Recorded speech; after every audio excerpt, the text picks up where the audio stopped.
ప్రభుత్వం చేసిందని ఆయన చెప్పకూడదు. అది అల్లు అర్జున్ గారు మరి ఇలా జరగడం మాకు కూడా బాధాకరంగానే ఉంది. స్వయంగా మాకు ఏదో రకంగా బంధువు కూడా అవుతాడు. అయినా కూడా మరి కోర్టు వాళ్ళకి బెయిల్ ఇవ్వడం చాలా సంతోషము.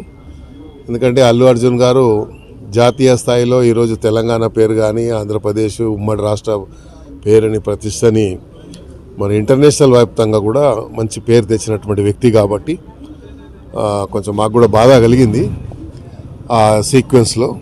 అయితే థియేటర్ యజమానులు కూడా చెప్పడం ఏంటంటే మేము ముందే పర్మిషన్ తీసుకున్నామని చెప్తున్నారు. మరి పర్మిషన్ రిజెక్ట్ చేశారా లేదా అనేది తెలియదు. కాబట్టి ఏదేమైనప్పటికీ కోర్టు ద్వారా న్యాయం జరిగింది కాబట్టి చాలా సంతోషం.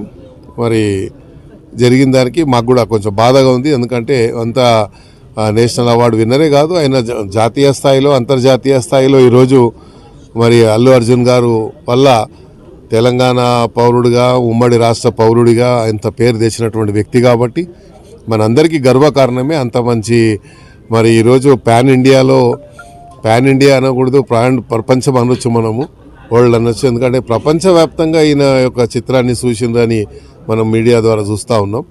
కాబట్టి ఒక దురదృష్ట సంఘటనగా నేను భావిస్తున్నాను, కొంచెం చింతిస్తున్నాను కూడా. అల్లు అర్జున్ గారి మొట్టమొదటి సినిమా రాసింది నేనే. ఆయన తండ్రి అల్లు అరవింద్ గారు కావచ్చు. అల్లు అర్జున్ గారు అంటే నాకు ప్రాణం.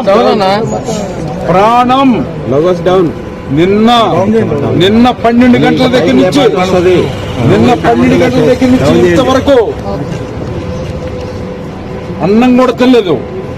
చర్ల జైలు నుంచి ఇప్పుడు మళ్ళీ వస్తున్నాను, మళ్ళీ చెప్తున్నాను, అల్లు అర్జున్ గారంటే నాకు ప్రాణం, పంచ ప్రాణాలు. గంగోత్రి అనే గంగా నదిలో స్నానం చేసి హీరో చేసిన వ్యక్తికి మరకలు అంటించడానికి ప్రయత్నం చేసినటువంటి ఏ వ్యక్తి అయినా,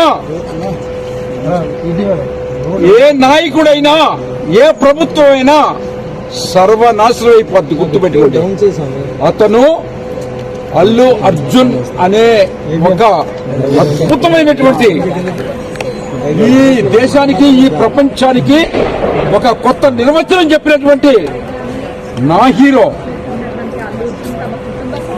నింద వేయటము, అరెస్ట్ చేయటము అనేది అమానుషం, నీచం, నికృష్టం. ఎందుకంటే అల్లు అర్జున్ గారు